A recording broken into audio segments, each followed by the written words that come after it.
This Saturday, August 22nd of 2020, is the International Female Ride Day. And it's celebrating some of the badass women of off-roading and on-roading. So I thought this was really appropriate that I had the chance to interview one of the Team Racer Best in the Desert racers, Maddie Wedeking. She drives the 1808 car, which is in the Pro Production class in the Best in the Desert series.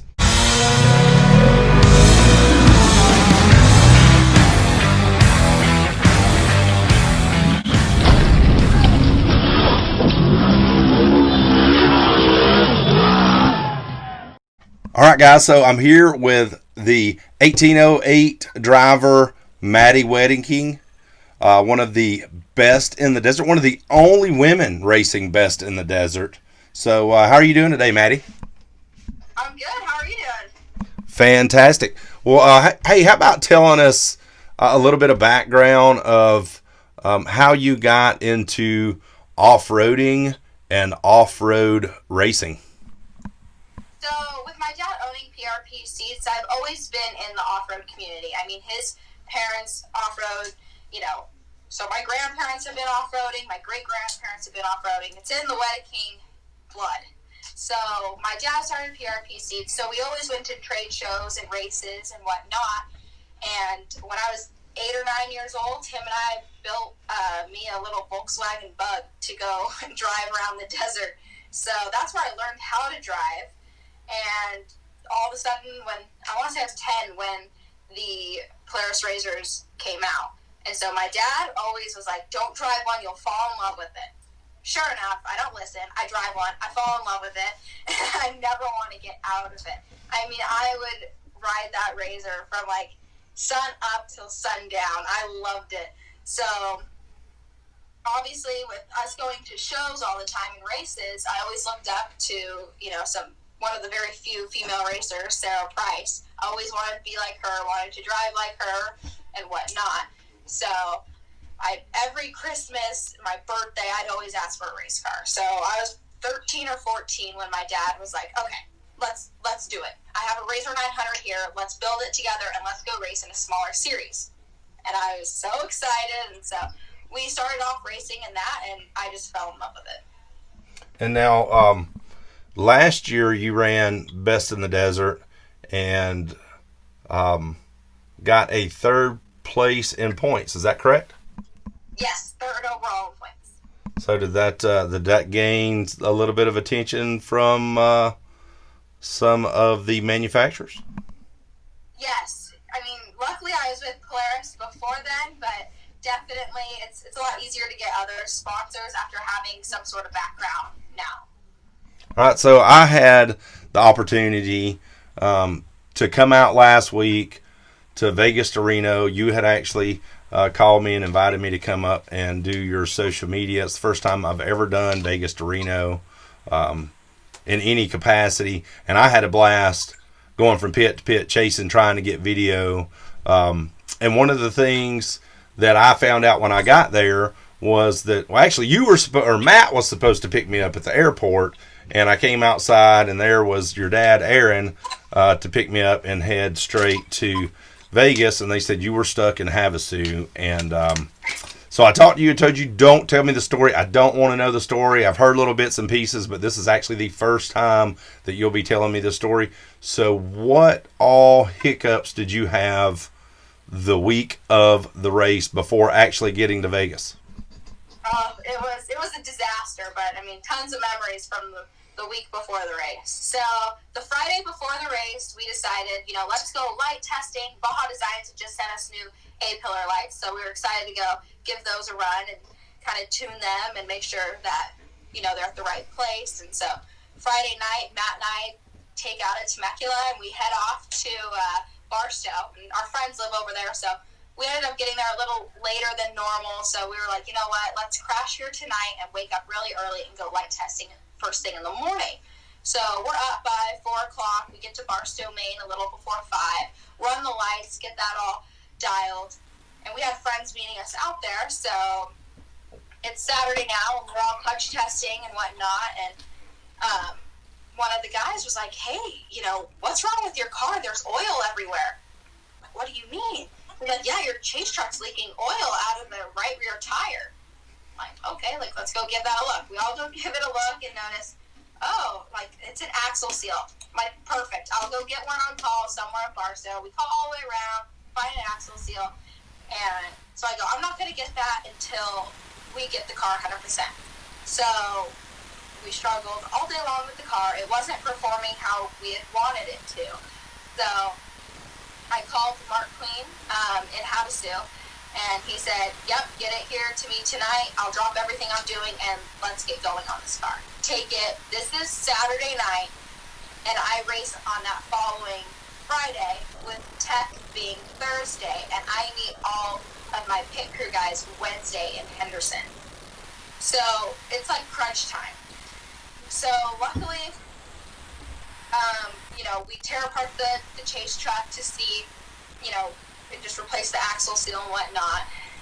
And it looked like it was a little more than the axle seal. So I had to go all the way around Barstow and Victorville to get wheel bearings, which it ended up being the problem. So that was good. Now I'm going to throw in my 2 cents here. This truck is an Alabama truck that she just recently bought.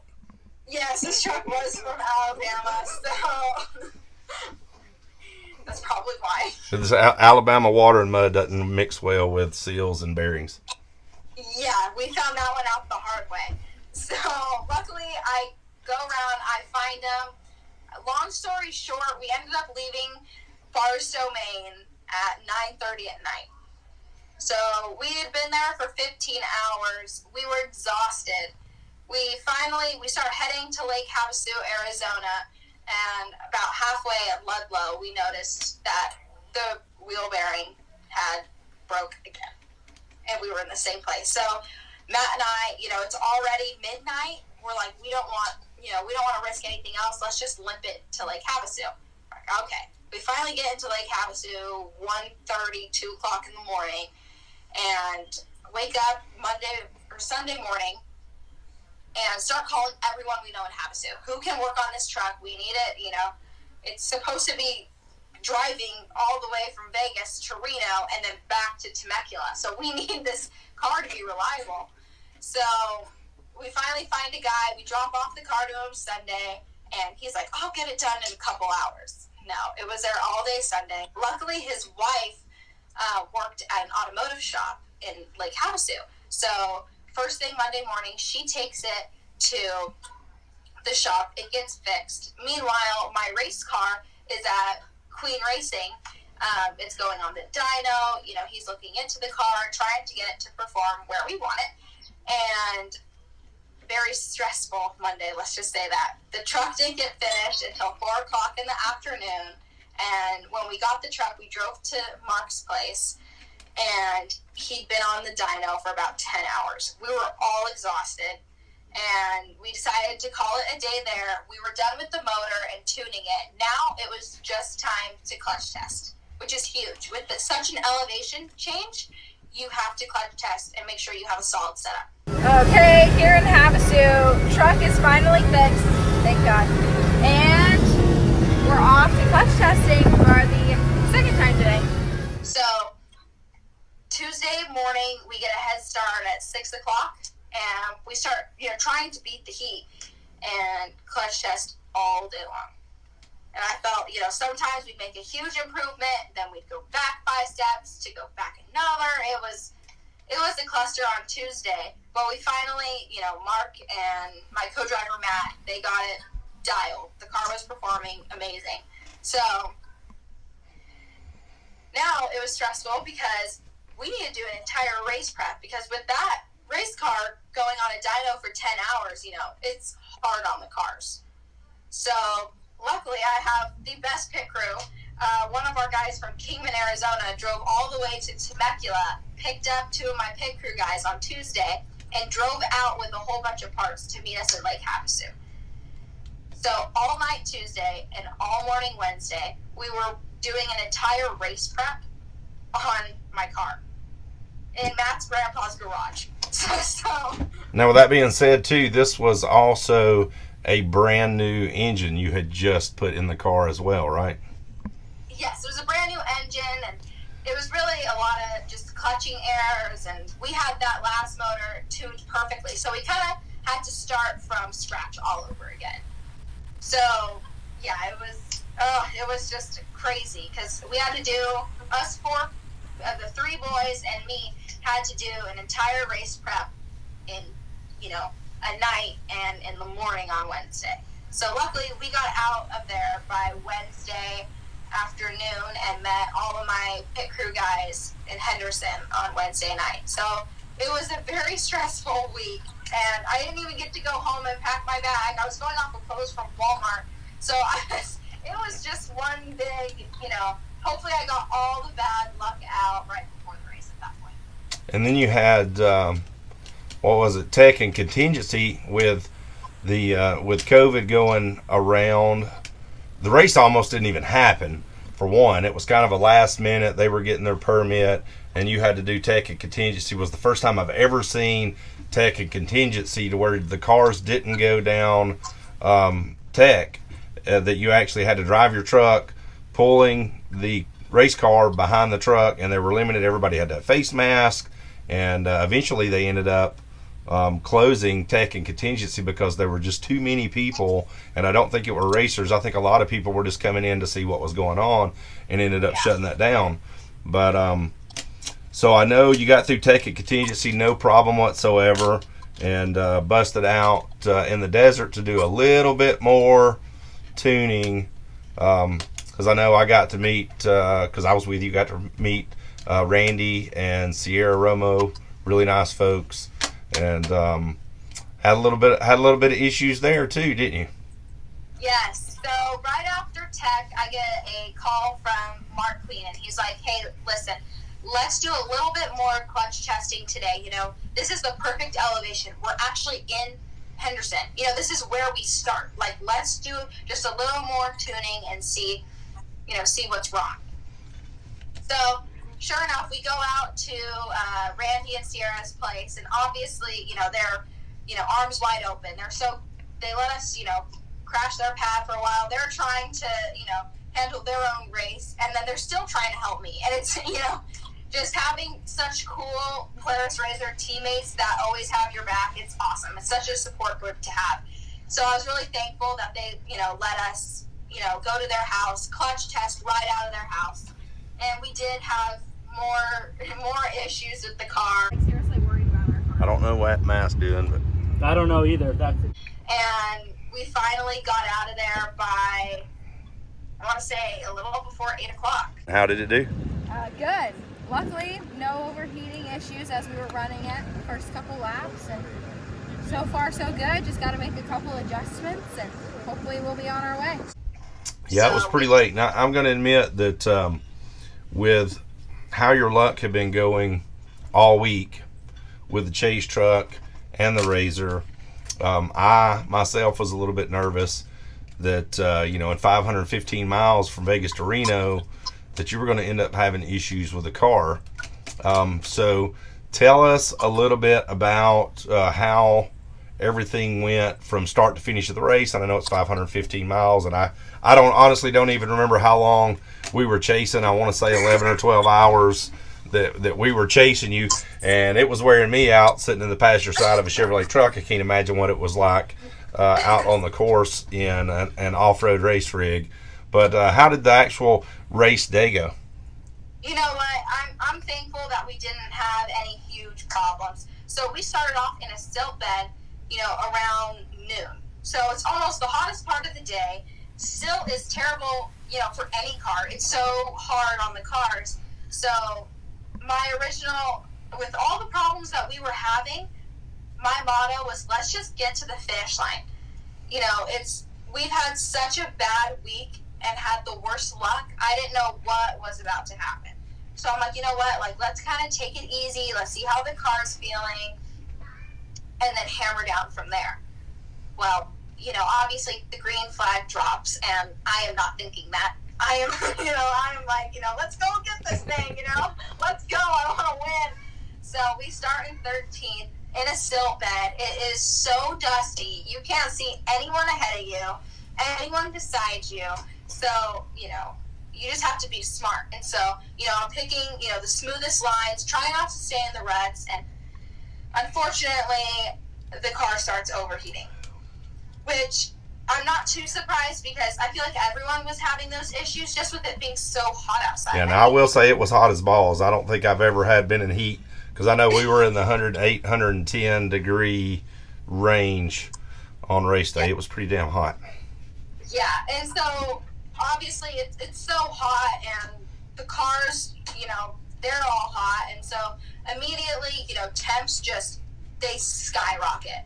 So, again, I have to just kind of calm myself down and be like, listen, I'm not going to win the race in the first 100 miles. This is a long race.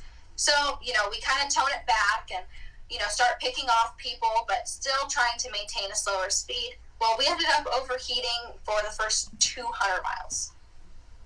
And by now, we've already gone more up north. The temps have already dropped.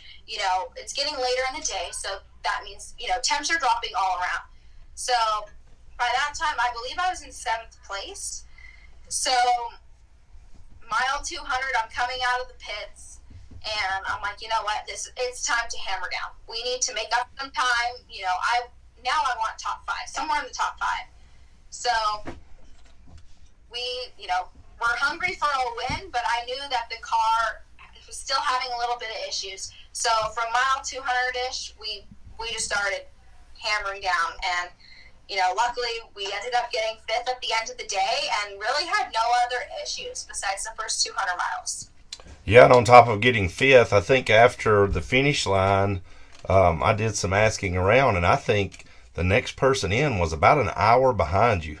There was a big gap between 5th and 6th place, and not quite as big a gap between 5th and 1st. And every time I came into a pit, all 5 of you guys that were running in the top were all really close to each other, and it was exciting. I mean, I was really excited for you, especially knowing all the trouble that you had to get there. Yeah. So before mile 200, there was a pretty big gap on who was in front of me, and the people behind me, they were only at that time, 2 to 3 minutes. So it's only one little mess up on my end, and, I'm already down a place. So I decided, I'm going to push this car all she's got, but still maintain smooth lines and, don't get too ahead of myself. And I was lucky I built a gap. I believe he finished in exactly an hour behind me. And then I was about 11 minutes out of 4th, and I'm not too sure about 3rd. And on top of that, too, I believe there were, 30 racers in your class? Yeah, there was 30-something in my class. I don't know the exact number. And a lot of really good racers, so it says a lot. Because I keep tabs on you, and you're really, really consistent if the car stays together, which usually ends up being the problem. It's not driver error; it's just mechanical failure of pushing those cars to the absolute limit. It's really amazing that you can run 11, 12 hours running at those speeds and keep the car together, and not only the car but keep yourself together. Yeah, exactly, and I think that's the part that. So many people worry about the cars that they don't really focus on themselves. So, my co-dog and I, we try to be as healthy before the race, and we try to stay hydrated, a week before the race. Well, we're on our way to the start line, and we're getting IVs. I don't know if you can see them, but they're somewhere up there. Matt? Yep. How are you feeling? Hydrated. There you go. Obviously, no sodas. We try no junk food, all that stuff. Just so, we have the cleanest, mindset before we go there, and we're confident that our bodies can handle it. Because at that point, it's 110 degrees, and it's even hotter when you're in a race suit. You're in your fire suit, which is, a long sleeve. You have no skin showing, so you're automatically hotter. So you just need to kind of focus, put your head down, and maintain, keeping cool yourself, not just the car. Okay, I want to back up just a little bit. And you said, y'all were trying to stay hydrated, not get into any junk food or sodas. Are you saying that you went a full week before the race without any Starbucks? Okay, Starbucks really isn't in the picture. I think that shouldn't count. Oh, that's a good one. All right, so what's next for you? What is your next big race? Next big event?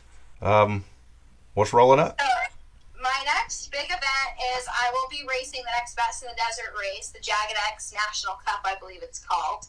And I'm excited. You know, we're getting the car ready. We already stripped her down, and excited for what's to come. Well, that's awesome. You know, I'll be rooting for you. If I'm not there in person rooting for you, I'll be on the internet screaming and hollering for you either way. Well, Maddie, that's great. I appreciate you coming on here and let me get this interview from you. I actually wanted to do this in person, and to be honest with you, all I wanted to do was nap, get on an airplane, and come back to Alabama. I was wore out myself, and on top of, I know y'all got some top secret stuff going on in your garage for PRP on an upcoming episode of Destination Polaris, and all those guys with marketing have been out there busting their butts. Busting their butts last minute to get that car ready for Destination Polaris. So wanted to give that quick little shout out for the guys at PRP. I'll be sure to keep an eye out for Destination Polaris for that Project X. So with the 2020 season, and I think the 2020 season has been shortened, have they not cut a race out so far this year? One race out so far. One race out. So with the season being about midway, we're in August, where are you standing in the points currently? I'm pretty excited. So after Vegas to Reno, it looks like I am tied in third place for points. That's awesome. Pretty excited. I think we're going to see another podium finish in the points this year. I'm hoping. That just means bigger things. Exactly. Bigger things. So do you ever think that the day will come that you will jump out of the NA class and move into the Pro Turbo class? Or are you pretty content with the NA class?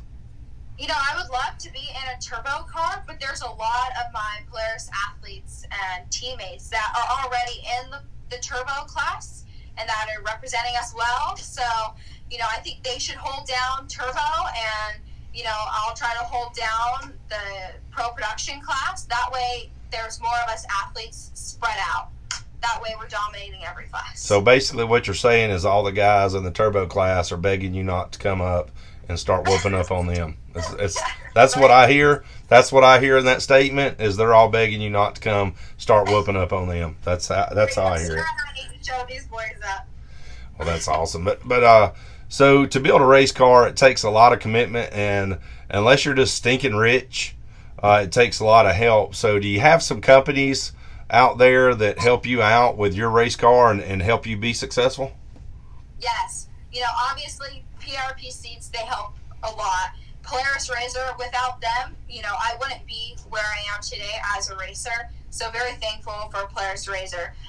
Method Race Wheels, Tensor Tires, Walker Evans, Baja Designs, Rugged Radios, Trinity Exhaust, Summer Brothers, Warfighter Made, and Speedstrap. And that one dude that busted his butt to get your engine ready. Yes, and Mark Queen. That's the one I forgot. I knew I was forgetting one. You're welcome, Mark. Yeah, should I like pause for a second and get last but not least? He'll get a kick out of that one. You know, I've used Mark in the past, right before Vegas Reno last year, actually. And we've been running on his motor for, you know, a little over a year. So, you know, just very reliable motors that he's made us. So, very thankful for him. Yeah, seems to be a very knowledgeable guy and was hands-on. Like I said, you know, I was sitting there in the desert with you and watching him working on the car, getting it all ready and trying to help get it tuned properly. Yes, I mean, I'm amazed. There's not many people out there, you know, company-wise, that'll literally drop everything they're doing, you know, to go out to the desert with you, to clutch test, to make sure that, you know, everything is 100% for you. And it's amazing. You know, I'm really thankful for everything he's done for us. So, do you have any advice for anybody, and not just anybody, but you probably don't look at yourself this way, and, you know, because I know you, and you're a very humble person. Maybe a little bossy, but very humble. I'm the whole bunch of boys. I have to be. But, mainly, I want to look at, with you being a role model for other women and young girls, what would your advice be to them if they're sitting back watching you race and think, God, I could do that one day? So my best advice is just, get a goal and always try to achieve that, and don't let anyone else tell you different. That's some good advice for everybody in life. Yeah, right? Even Yeah. in life, I always set goals for myself, in the middle of the year, at the end of the year, and, I'll try everything I can to make sure that happens. Well, fantastic, Maddie. Again, thank you very much for coming on here. Hope everybody enjoys this video. And coming up to what'd you say the next race was again? Jagged X National Cup. Jagged X, yeah. And that is in Laughlin, correct? Well, I Yes. hope everybody will be cheering you on, because I know I will. Thank you. All right. Thanks, Maddie. Appreciate you. Yep, appreciate you too.